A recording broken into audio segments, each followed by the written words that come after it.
ยังง่วงออกนอกคุณลุง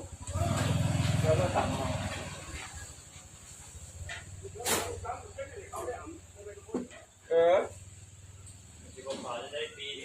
ไปหัวกระพังเมื่อไรออกไม่ดี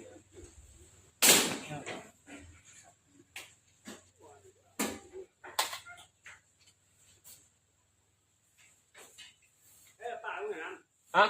ไปอยู่ไปใจเป็นยังหมูแล้วมั้ง บ่ได้ก็นึกว่าจะไม่ยืมใครได้เขาหนีโอ้แปดมือ เราไปมันแสดงของจักเข้าเดี๋ยวมันแหลกสักหน่อยแล้วครั้งนึง ช่วยกินก่อนนี่นะตัวมามึงมาดุ้งบ่อนั่น